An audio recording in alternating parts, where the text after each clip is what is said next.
আসসালামু আলাইকুম। আপনি কি জানেন কেয়ামতের আগে পৃথিবীতে এমন ১০টি ভয়ঙ্কর ঘটনা ঘটবে যেগুলোর কিছু শুরু হলে আর ফেরার পথ থাকবে না। কেয়ামতের দিন আসমান জমিন ধ্বংস করা হবে এবং সব মানুষকে একত্রিত করা হবে হাসরের ময়দানে যার যার হিসাব নেয়ার জন্য। প্রত্যেকটি মানুষ মৃত্যুই তার জন্য কেয়ামত। তবে এই পৃথিবী একদিন ধ্বংস হবে, যার মধ্য দিয়ে আসমান জমিন সবকিছুই ধ্বংস হয়ে যাবে। কোরআনে আল্লাহ তাআলা এই মহাপ্রলয়ের কথা বারবার স্মরণ করে দিয়েছেন। তিনি বলেছেন, আর তোমরা সেই দিনকে ভয় করো যেদিন তোমাদেরকে আল্লাহ তাআলার দরবারে উপস্থিত করা হবে। তখন যে যা অর্জন করেছ তা সম্পূর্ণরূপে প্রদত্ত হবে, আর তাদের প্রতি একটুও জুলুম করা হবে না। সূরা বাকারা আয়াত ২৮১। কেয়ামত একবারে আসবে না, কেয়ামত দিন দিন নিকটবর্তী হচ্ছে, তা মানুষ বুঝতে পারবে। রাসূলুল্লাহ সাল্লাল্লাহু আলাইহি ওয়াসাল্লাম আগমন কেয়ামতের অন্যতম একটি আলামত। এর বেশ কিছু ছোট ছোট আলামত প্রকাশ পেলেও কেয়ামত যখন কাছাকাছি আসবে তখন বড় বড় কিছু আলামত পাওয়া যাবে, যার মধ্যে ১০টি আলামত নিয়ে আজকে আমরা আলোচনা করব। আর এই আলামতগুলো প্রত্যেক মুসলমানদের জানা দরকার। ইমাম মাহদীর আগমন। রাসূলুল্লাহ সাল্লাল্লাহু আলাইহি ওয়াসাল্লাম বলেছেন, দুনিয়া শেষ হবে না যতক্ষণ না আমার পরিবার থেকে একজন নেতা আসবে যার নাম হবে আমার নামের মতো, আর তার বাবার নাম হবে আমার বাবার মতো। তিনি পৃথিবীতে ন্যায় পূর্ণ করবেন যেমনটি তা অন্যায়ে ভরে গিয়েছিল। তিনি হবেন হযরত ফাতিমা রাদিয়াল্লাহু তাআলা আনহা এর বংশধর, কুরাইশ গোত্রের। দেখতে হবেন সুদর্শন, নাক সামান্য উঁচু এবং কপাল প্রশস্ত। তার নাম হবে মুহাম্মদ ইবনে আবদুল্লাহ।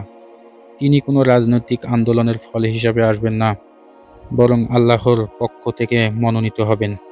ইমাম মাহদীর নেতৃত্বে মুসলিম উম্মাহ ঐক্যবদ্ধ হবে। তিনি ৭ বৎসর, কিছু বর্ণনায় ৯ বা ১৯ বৎসর ন্যায়পরায়ণভাবে শাসন করবেন।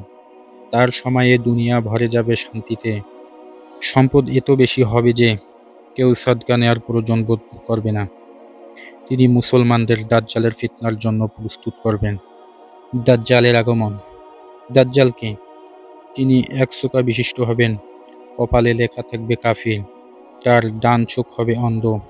দাজ্জাল বের হবে শেষ যুগে, যখন পৃথিবী ভরে যাবে অন্যায় ও অবিচারে। দাজ্জাল বের হবে এমন সময় যখন পৃথিবী চরম অস্থিরতায় থাকবে। ধারাবাহিক খরা চলবে। প্রথম বছর ১/৩ বৃষ্টি বন্ধ থাকবে। দ্বিতীয় বছর ২/৩ আর তৃতীয় বছর বৃষ্টি একবারেই হবে না।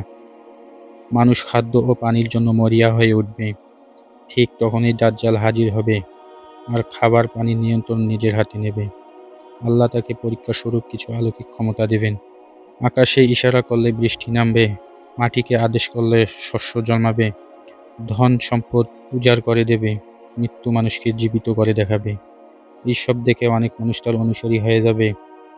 ঈসা আলাইহিস সালামের আগমন।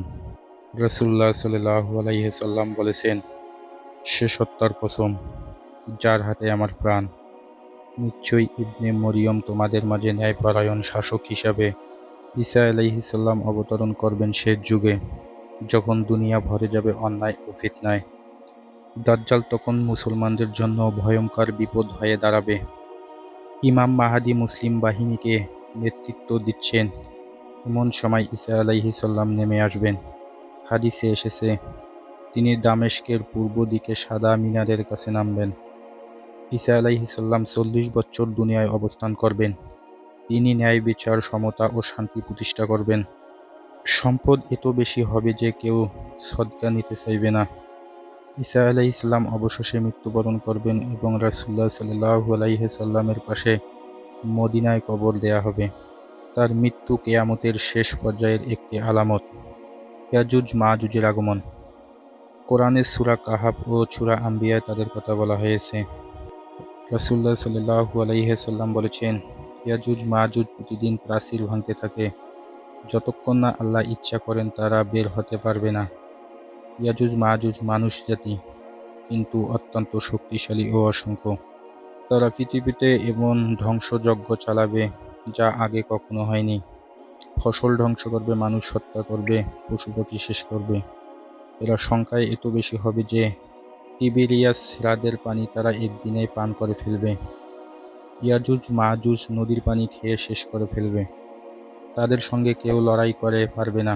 এক সময় তারা বাইতুল মুকাদ্দাসের এক পাহাড়ে গিয়ে বলবে, দুনিয়ায় যারা ছিল তাদের হত্যা করছি, এখন আকাশে যারা আছে তাদের হত্যা করব। তারা আকাশের দিকে তীর নিক্ষেপ করবে। এ সময় ঈসা আলাইহিস সালাম তাদের জন্য দোয়া করবেন। এতে ইয়াজুজ মাজুজ কাদের দিক থেকে এক প্রকার পোকা সৃষ্টি করে আল্লাহ তাদের ধ্বংস করবেন। পৃথিবী জুড়ে তাদের লাশ পড়ে থাকবে। আল্লাহ নখ যুক্ত পাখি পাঠিয়ে লাশগুলোকে সরিয়ে নেবেন। 3টি বড় ধরনের ভূমিধস।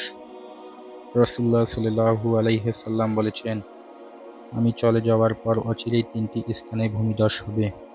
একটি হবে পূর্ব অঞ্চলে, একটি হবে পশ্চিম অঞ্চলে এবং আর একটি হবে আরব উপদ্বীপে। আমি বললাম, হে আল্লাহর রাসূল, সৎ লোক বর্তমান থাকতে কি তাতে ভূমিধস হবে? রাসূল সাল্লাল্লাহু আলাইহি সাল্লাম বলেন, হ্যাঁ, যখন পাপ কাজ বেশি হবে। বিশাল ধোঁয়ার আগমন। আল্লাহ তাআলা সূরা আদ-দুখান 10 থেকে 11 নং আয়াতে বলেছেন, অতএব তুমি সেই দিনের অপেক্ষা করো যখন আকাশ হতে স্পষ্ট ধোঁয়া বের হবে যা মানুষকে আচ্ছন্ন করবে। এটি হবে এক যন্ত্রণাদায়ক শাস্তি। কাফেরদের শরীরের ভেতর প্রচণ্ড প্রবেশ করবে এবং শরীরের প্রতিটি ছিদ্র দিয়ে ধোঁয়া বের হবে। এটি তাদের জন্য একটি যন্ত্রণাদায়ক আযাবে পরিণত হবে। পশ্চিম আকাশে সূর্যোদয় হবে। কোরআনে ইঙ্গিত। আল্লাহ তাআলা সূরা আল-আনআম 158 নম্বর আয়াতে বলেছেন, যেদিন কিছু নিদর্শন আসবে সেদিন কোনো প্রাণীর ঈমান তার জন্য উপকারে আসবে না যদি সে পূর্বে ঈমান আনেনি বা তার ঈমানে কোনো কল্যাণ অর্জন করেনি। এখানে আল্লাহ পাক এই কথা দ্বারা এটা বোঝাচ্ছে যে কিয়ামতের পূর্বে সূর্য পশ্চিম দিকে উঠবে, অস্ত যাবে পূর্ব দিকে। সেদিন আর কোনো ব্যক্তির তওবা কবুল হবে না, তওবার দরজা বন্ধ হয়ে যাবে। দাব্বাতুল আরদের আগমন। দাব্বাতুল আরদ কি?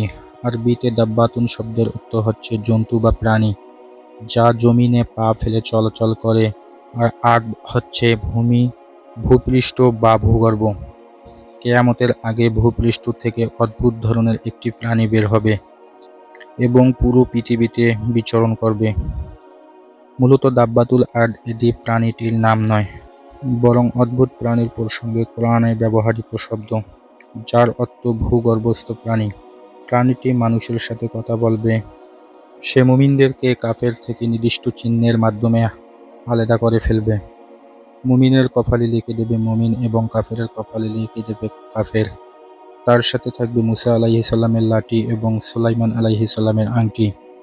কাফেরের নাকে সুলাইমান আলাইহিস সালামের আংটি দিয়ে দাগ লাগিয়ে দেবে এবং মুসা আলাইহিস সালামের লাঠি দিয়ে মুমিনের চেহারাকে উজ্জ্বল করে দিবে। এমনকি লোকেরা খানার টেবিলে দস্তরখানায় বসেও একে অপরকে বলবে, হে মুমিন। হাজরা মাউত অথবা হাজরা মাউতের সাগর থেকে একটি আগুন বের হয়ে মানুষকে তাড়া করবে। এই আগুন মানুষ সকাল থেকে সন্ধ্যা পর্যন্ত তাড়া করবে। হঠাৎ একদিন এই আগুন তাড়া করা বন্ধ করবে। এই আগুন তাড়া করা বন্ধ করার পর এক প্রকার ঠান্ডা বাতাস প্রবাহিত হবে। এই বাতাস এসে মুমিনদের জান কবজ করে নেবে। তারপর পৃথিবীতে আল্লাহ তাআলার নাম উচ্চারণ করার মতো কোনো লোক থাকবে না, নিকৃষ্ট লোকেরাই থাকবে।